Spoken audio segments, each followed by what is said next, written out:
Good morning and welcome to another broadcast of the ACT Chess Association's online event summary. My name is Sean Press. I run these events on behalf of the ACT Chess Association while the Canberra Chess Clubs are currently not meeting due to COVID-19 social distancing restrictions at the venues. We run these events 3 times a week. Monday is Blitz, Wednesday is Rapid, and Thursday is Long Time Control. Speaking of the long time control event, we've got that coming up starting tonight. This is open to players generally in the ACT, as in Canberra, Australia region, or players that had a connection in the past with ACT Chess. There's a few players who've moved to interstate, but we're still happy to have them back and play. We do let small numbers of interstate players or overseas players in, but the rules are reasonably strict. I've got to sort of know who you are. There's a form of trust. And players rated below 2,000 because it's not a super strong tournament. It's mainly geared for players rated between about 900 rating points and 1,800 rating points. But it's been successful in the past, and we quite like that format. But anyway, last night was our Rapid. Wednesday night is when we had our Rapids, which is a 5-round tournament played with a time limit of 10 minutes and 2-second increment. And there were 10 players last night, a little bit smaller than we normally have. And it was won by Harry Press with 5 out of 5. And because of the 5 rounds and the small field, there was quite a large tie for second on 3 out of 5. And I've got to get all the names right in here. Malik Amir, Hui Li, Candidate Master Hui Li, Miles Patterson, Victor Braggon, and Larry Cheng, who's a junior player here who did exceptionally well to get the 3 out of 5. The game I'm going to look at is the game between 2 of the equal second place finishers, which were Victor Braggon and Malik Amir. And there's a reason why I'm picking this game, apart from the fact that I'm not sure I've shown a win by Victor Braggon up until this point, so I thought that would be nice. But also, during the game, both players dropped their knights on e5 and e4, which is normally a good attacking strategy. But there's always a question worth asking, which I'll get to when we actually start looking at the move. So here we go. Just going to get across to my screen. Okay, so we start with c4, which Victor always plays as white, almost. And f5, which is what we're basically calling the Anglo-Dutch here. So it's the English opening with the f5 Dutch defense move tied in. And the general idea with the Dutch is you try and control e4 as early as possible with the f-pawn. And after these 2 moves, where e4 is now got a knight on it as well, the bishop goes to g2 in just about all these systems, because the idea is that the bishop on g2 is now going to control e4 as well. So there's a bit of a fight over e4, and if black can establish a piece on that square and keep the center pretty solid, black actually normally gets some good attacking chances. So there's a few more moves. We'll just play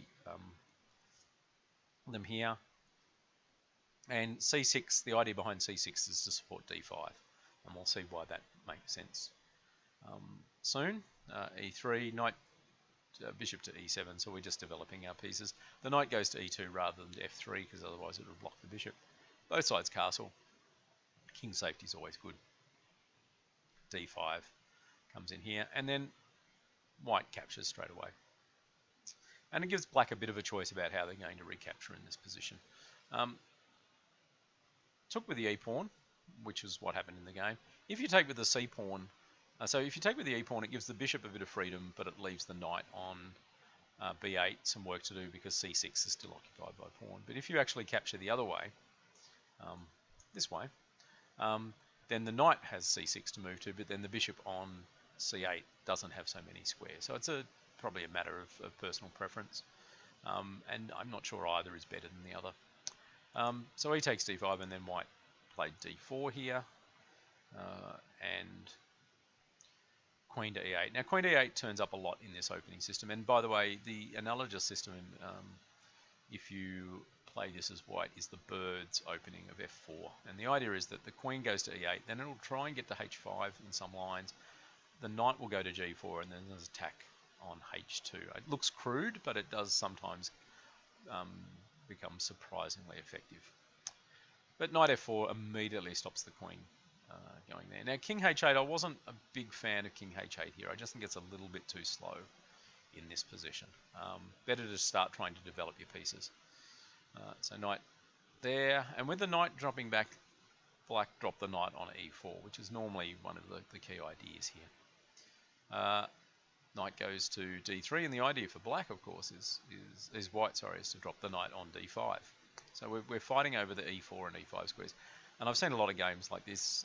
If you know how to play these positions, as with most things, you're probably going to score lots of points. But if you don't know how to play these positions and play them mechanically, you can run into some trouble. Knight d7, pawn to h3, bishop to d6, and then f4. And white's now got essentially a stone wall set up here, which is pawn on e3 and a set of pawns on d4 and f4. And the idea is you will play the knight onto e5. And doing it with 2 pawns is a lot better than doing it with 1 pawn, and we'll see why in a second. So queen g6, the whole idea of still building up that attack. So the queen goes to e1 to defend the pawn because the knight and the queen were both attacking it. And c5 is a good idea here. You want to fight back in the center.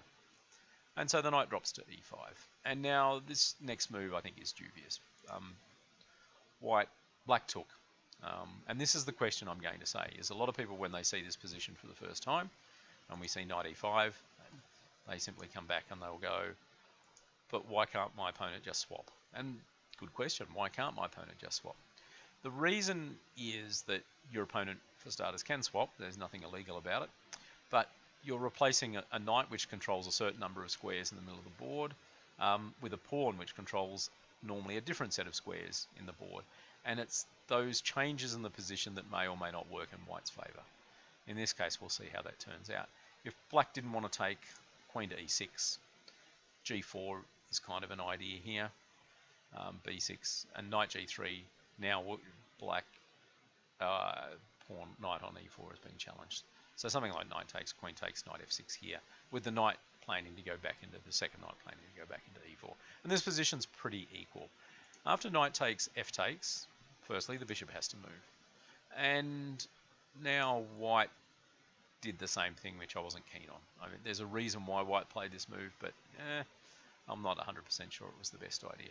The other option is, say, to take here, and after bishop takes, knight f4, hitting the queen, and if the queen takes, knight takes, you get rook d1, and the d pawn, even though white has temporarily given up a pawn, the d pawn is weak for black, so white's going to capture it back at some point, say bishop h6, just playing some moves here. Knight takes d5, knight back d4, and then you just capture on b6 and b3 with the idea of putting the bishop to b2. The engine kind of went, oh, this is still equal, but I much prefer white in this position. I think there's enough things going in white's favour, especially the 2 bishops and the double pawns on the b file. So, but white took here, and then after f takes, rook takes, bishop takes, of course. Now knight to f4, and I think that was the idea behind that set of exchanges, is to try and improve the position of the knight. But there's one problem that white has, which amazingly got solved later in the game, and that is that the bishop on c1 really doesn't have any squares to go to at the moment, while both black bishops do have squares to go to. So black is actually a little bit better in this position.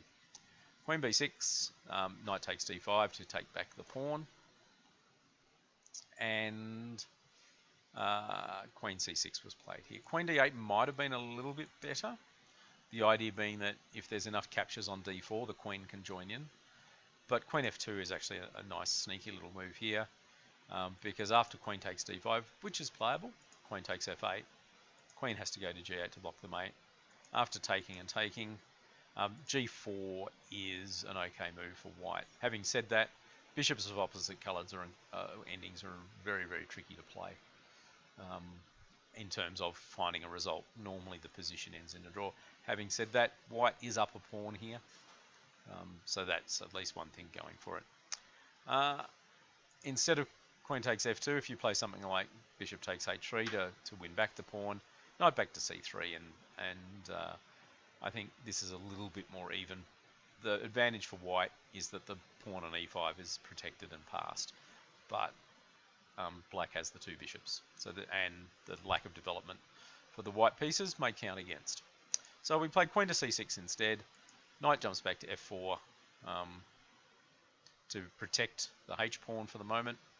C takes, E takes, and then G5 to punt the knight off that square. But this turned out to be not a great move. This was weakening, so the king is now a little bit more exposed. And also, the pawn on G5 is going to be a weakness, and just going to wheel it back one move, a couple of moves. When I said I was amazed that the bishop on C1 got some freedom, blame C takes D4, E takes D4 for this one, okay? Because you've exchanged and suddenly the bishop isn't being blocked in by his own pawns. So knight H5 was a really good move, I think. Attacking the weak squares around the king, exposing the G-pawn to the attack from the bishop. And so white now gets on top, especially after bishop takes H3. Bishop E7 to defend the pawn is another try. G4 is not a bad move to protect the knight, so that there's no annoying tactics. Bishop E6, bishop to E3, rook F8, rook C1. And white, I think, is getting a little bit more activity in this position than black. Having said that, there's still a lot of play in this position.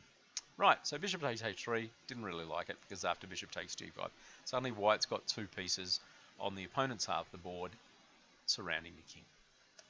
G6 and bishop F6 is a nice move here, and in fact it's almost a completely winning move. King to G8 because the analysis engine went, oh, you could always try bishop G7, but after that it's not so great. King to G8 and then knight F4 was a nice move. Sacking the queen, attacking the bishop. If black defends with this move here, queen takes E4, just picks up another pawn, and white is well on their way to victory. So queen went to F5 to try and protect the E-pawn and the bishop at the same time. And white could have played queen E3 here, and we're going to see what happens after black could have played rook E8, queen B3, and black has to give up the rook on E8 by playing it to E6 because of, well, there's no escape otherwise from the queen check. White played king H2, and fair enough, when I was watching the end of this game last night, king H2 was my first instinct as well, so white played it. And then after bishop back to G4, queen E3 is the right move with one exception. Black could have hung on for a little bit with queen D7, because if you play queen B3 now, queen F7 just blocks, okay? But instead of queen to B3, queen takes E4 is perfectly fine here. Even rook C1 is another nice move in this position. By the way, white is almost completely winning, even with the not so great moves and missing the direct wins. If you look at games, by the way, if you use chess.com to analyze games, it's very helpful. It goes through the games. It gives you an analysis and says, oh, you could have played this move instead, and this is the difference in terms of the evaluations if you played a better move. But annoyingly, it tends to, for example, if you're overwhelmingly winning, but play a move that is, say, 2-pawn evaluation less than the absolute best move, it goes, well, that was a blunder, when of course it's not a blunder as much as you're just choosing a different way to win an overwhelming position. So it can be a bit irritating. So queen E3 now, and then black, I think, missed the threat here because of rook C8. And then suddenly queen B3 lands on the board, and the king is in trouble. Then queen has to go back to block, and you just play knight takes queen, and that's all. And the game's pretty much over. So that was a good attacking win in the end for Victor Bragan. It was built on having a solid centre and then arranging his pieces. But the key question I wanted to answer with this analysis is, people go, well, what happens if my opponent just takes? And in this case, there were a couple of things. One, the strong pawn in the centre stopped black from organising their pieces a bit better, and they were always on the defensive. And secondly, throughout a lot of the game, that pawn on E5 was a latent threat in terms of becoming, a queen later in the game because it was a passed pawn. Having said that, there are a couple of other moves that I wasn't keen on, and from a positional point of view, probably C takes D4 here wouldn't have been my choice, because it just liberated the bishop on C1 and allowed white to get a much better position out of that. So that was our game from last night on the ACT Chess Association rapid events, played with a time of 10 minutes plus 2 seconds. As I said before, tonight we're starting our standard event, so if you're interested in playing that standard event, get in touch with me. I'm easy to find on chess.com. My handle is Sean Press, ShaunPress. No real secret there about who I am. Next week we've of course got our Blitz and Quick Play. And the other shout out, of course, I want to give is for the Chess Olympiad, the FIDE 2020 Online Chess Olympiad, which I'm an arbiter for. And that's now shifted to Friday night, Saturday night, Sunday night, Canberra time. The first pool starts at 6 p.m. in the evening, and in fact, if you're really keen to keep following that, there's 5 pools, and the final pool, Pool E, which is mainly Caribbean country, starts at 2 a.m. in the morning, Canberra time. But thanks for tuning in. Thanks for watching these summaries, and I'll probably be back tomorrow morning doing a summary of the first round of the standard event. And so until then, I'll see you later.